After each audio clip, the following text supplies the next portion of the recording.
नमस्कार, स्वागत आप सभी का ग्लोबल अड्डा आप देख रहे हैं और मैं हूं आपके साथ Puneet Mishra. Iran called, they want to negotiate, a meeting is being set up. जी हां, ये बात कही गई अमेरिका के प्रेसिडेंट डोनाल्ड ट्रंप की तरफ से जब वो प्लेन में सवार हुए थे उस वक्त। लेकिन इस बीच जब उन्होंने ये बात कही और मीडिया में सुर्खियां आई और तब से लेकर अब तक ईरान में हो गया है बहुत बड़ा बदलाव, क्योंकि ईरान की सड़कों पर जो प्रदर्शन, जो हिंसक भीड़ हम देख रहे थे, जो नारेबाजी और सरकार के विरोध में लोग खड़े हुए नजर आ रहे थे, अब वहां पर पिक्चर बिल्कुल बदल गई है। कैसे बिल्कुल बदल गई है? अब वहां पर प्रदर्शन हो रहे हैं, लेकिन ईरान के समर्थन में हजारों की संख्या में लोग वहां पर जुट गए हैं और प्रदर्शन करते हुए नजर आ रहे हैं। किसके? खामनेई साहब के हक में, उनके समर्थन में।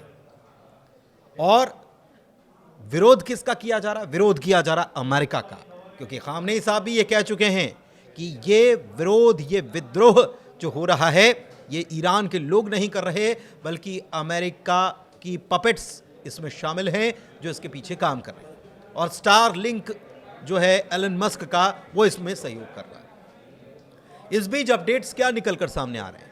क्या अमेरिका ईरान के ऊपर अटैक करने वाला है, या ईरान अमेरिका के ऊपर अटैक का बदला अटैक से लेने वाला है, या फिर कहानी, पिक्चर कुछ और बन रही है? इसी चीज को समझने की कोशिश करेंगे। मेरे सहयोगी आनंद मेरे साथ मौजूद हैं, सीधे उनके पास चलते हैं। आनंद, क्या खबर आ रही है? बिल्कुल, देखिए, अगर खबर की बात करें तो सच में ऐसा लग रहा है कि अब जो अटैक वाली बात हो रही थी कि अमेरिका ईरान पर अटैक करेगा, तो अब ऐसा नहीं लग रहा है, क्योंकि जिस तरीके से कल का ट्रंप का बयान आया हुआ है और उसके बाद जिस तरीके से प्रोटेस्ट जो है अचानक से बदल गए हैं वहाँ पर।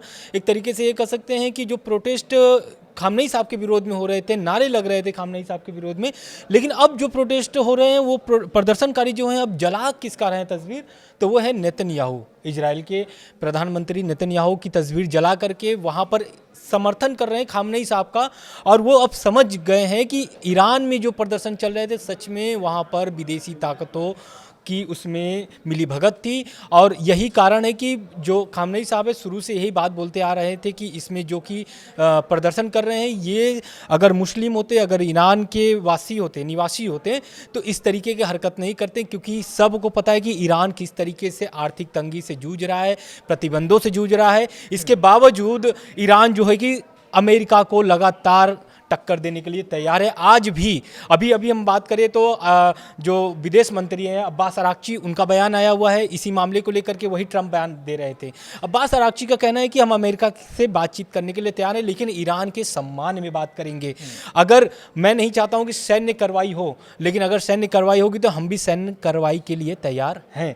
तो इस टाइप से बयान आया। तो उसके बाद ट्रंप का बयान आता है। ट्रंप कहते हैं कि ईरान जो है कि अब बातचीत के लिए तैयार है, तो हम भी बातचीत के लिए तैयार हैं। उस पर एक और बयान आता है, ट्रंप के बाद एक बयान आता है व्हाइट हाउस से, व्हाइट हाउस से जो बयान आता है उसमें ये बयान आता है कि ट्रंप जो है वो कूटनीतिक का पहले समर्थन करते हैं। कूटनीतिक मतलब क्या? जिस तरीके से प्रतिबंध लगाना, और प्रतिबंध लगा करके दबाव ईरान पर करना, प्रेशराइज करना, प्रेशर बनाना। फिर उसके बाद अब देखिए वही बात हो रही है कि ईरान अब देखिए बातचीत के लिए तैयार है, लेकिन युद्ध के लिए भी कहीं ना कहीं ईरान तैयार है। बिल्कुल ठीक है। एक चीज़ और है, एक चीज़ ये है कि जो आंकड़े, मौत के आंकड़े अलग अलग निकलकर सामने आ रहे हैं, 600 से ज़्यादा लोगों की मौत हो गई, लेकिन कहा यह भी जा रहा है, कुछ दावे ये तक किए जा रहे हैं कि वहाँ पर 3000 से 6000 लोगों की जान जा चुकी है और हज़ारों लोगों को गिरफ्तार किया जा चुका है। 10,000 के आसपास गिरफ्तारी हुई है, ऐसा कहा जा रहा है। बिल्कुल, देखिए, असल में देखिए, अमेरिका, ईरान की तरफ से अभी कोई आधिकारिक पुष्टि नहीं आई है कि कितने लोगों की मौत हुई है, लेकिन हाँ, जो दावे किए जा रहे हैं वो तो 650 के ऊपर हो चुके हैं आज के, अभी के वर्तमान में। लेकिन आने वाले समय में अब इसका ईरान क्या डेटा लेके आता है, कितनी संख्या वो बताता है, लेकिन हाँ, मौतें हुई हैं बहुत अधिक संख्या में और बढ़ते ही जा रही है। दिन पर दिन जो मौत की संख्या वो बढ़ते जा रही है, और उसमें आम नागरिक भी है, छात्र भी है, व्यापारी भी हैं, क्योंकि आपको भी पता है कि प्रदर्शन क्यों हो रहा है? प्रदर्शन हो रहा है आर्थिक तंगी को लेकर के। और अब जो प्रदर्शन हो रहा है, जो हम लोगों ने पहले बताया कि ईरान जो है कि खामनेई के समर्थन में प्रदर्शन करना शुरू कर दिया है, नेतन्याहू को फोटो जला करके, तो ये जो अब प्रदर्शन हो रहा है, ये प्रदर्शन हो रहा है आर्थिक तंगी, ये जो प्रतिबंध लगे हैं उसके विरोध में हो रहा है। क्योंकि अभी आपने खबर देखा होगा कि 25% टैरिफ की और ट्रंप ने धमकी दे दिया है कि अगर जो देश ईरान से व्यापार करता है तो उस पर 25% टैरिफ की बात उन्होंने कहा है कि लगाएंगे।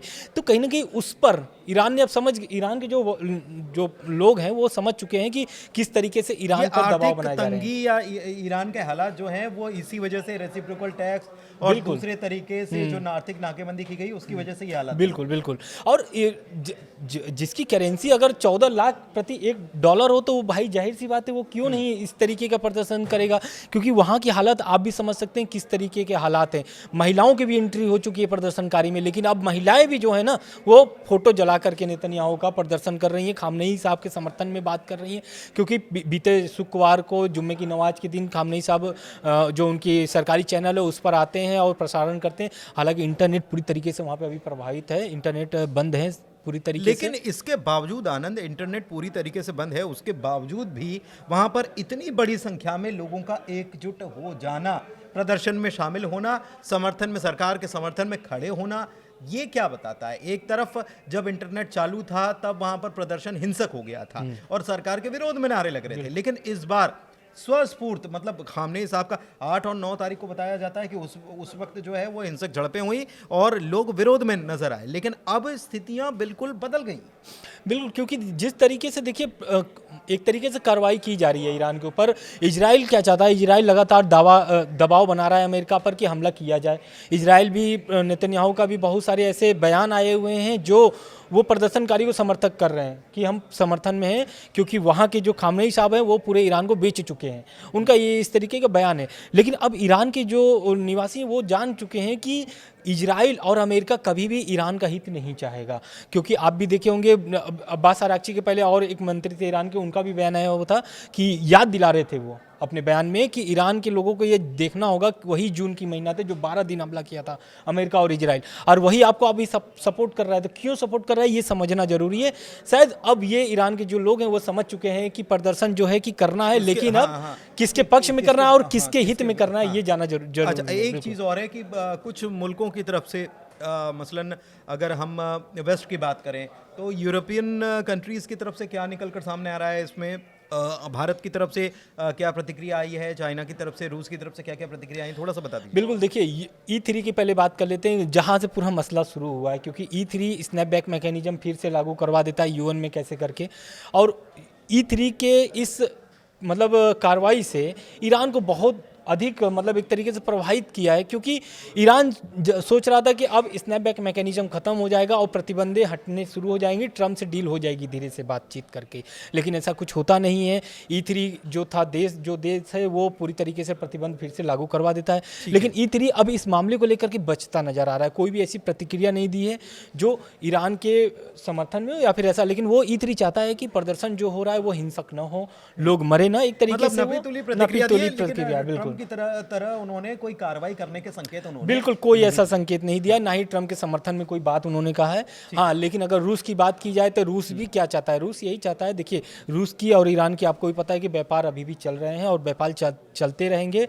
रह गई बात चीन की, तो चीन ने साफ बोल दिया है कि ऐसे टैरिफ की धमकी से हम डरने वाले नहीं हैं, व्यापार जिस तरीके से चल रही है उसी तरीके से चलती रहेगी। ठीक है, व्यापार जिस तरीके से चल रहा है उस तरीके से चलता रहेगा। लेकिन भारत के साथ अपडेट क्या है? दरअसल विदेश मंत्री ईरान के जो हैं अब्बास अराक्ची, उनका भारत दौरा होना था और इस दरमियान ये हुआ है कि उनके भारत दौरे को रद्द कर दिया गया है। तो एक ये बड़ा बदलाव हुआ है, तो एक कहीं ना कहीं ये थोड़े से डिफरेंसेस भी ऐसे दौर में जब ईरान मुश्किल हालात में है और ये चीज़ें हुई हैं तो कुछ बदलाव यहाँ पर भी देखने को मिल रहा है। लेकिन इसके अलावा एक जानकारी और है, और वो है टैक्स को लेकर के। टैक्स, भारत के ऊपर बड़ा टैक्स लगा सकते हैं क्योंकि भारत लगातार ईरान से, क्योंकि बिजनेस तो कर ही रहा है। बिल्कुल, और टैक्स की अगर बात की जाए, जो ट्रम्प कह रहे हैं कि 25% टैरिफ हम लगा देंगे, तो वो क्या कुछ और आप एक डेटा भी लेकर आए थे, आपने बताया था कि किस पर कितना टैरिफ है, तो थोड़ा सा चलते चलते वो भी बता देते हैं दर्शकों को। देखिए खबर जो टैरिफ से लेकर के जुड़ा हुआ है, तो अभी तक जो अमेरिका सबसे अधिक अगर टैरिफ अगर किसी पे लगाए तो वो है भारत। अब भारत पे 50% टैरिफ से रूस ऑयल खरीद को लेकर के, मतलब वो क्यों टैरिफ लगा रहे हैं इसका वो बता रहे हैं, ट्रम्प बता रहे हैं कि वो रूस से तेल खरीद रहे हैं, इस कारण से उनके ऊपर। लेकिन चीन भी लेता है रूस से? चीन बिल्कुल लेता है, लेकिन चीन पर जो है कि अमेरिका 20% टैरिफ लगाया हुआ है, टोटल 20%। टोटल 20%। अगर भारत के बाद अगर किसी देश पर अगर टैरिफ सबसे अधिक लगी है तो वो है ब्राजील। ब्राजील के बाद फिर आता है कनाडा, मैक्सिको, फिर चीन। तो इस तरीके से बना हुआ है, लेकिन भारत पर अभी तक सबसे ज्यादा टैरिफ लगा करके मतलब ट्रंप खुन्नस ने खाए हुए नजर आते हैं बिल्कुल।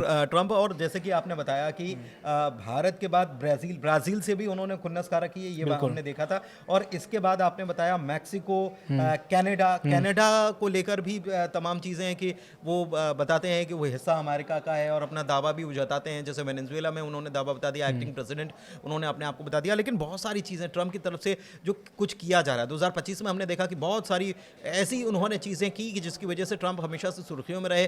खुद को वो शांति का प्रणेता बताते हैं, शांति का दूत बताते हैं, लेकिन उसके बाद क्या कुछ हो रहा है, ये सारी चीज़ें नज़र भी आ रही हैं। लेकिन ईरान की गतिविधि पर लगातार हमारी नज़र बनी हुई है, अपडेट आप तक पहुंचाते रहेंगे। फिलहाल इस वीडियो में इतना ही, चर्चा को यहीं समाप्त करेंगे। चर्चा कैसी लगी ज़रूर बताइएगा। बहुत शुक्रिया। शुक्रिया।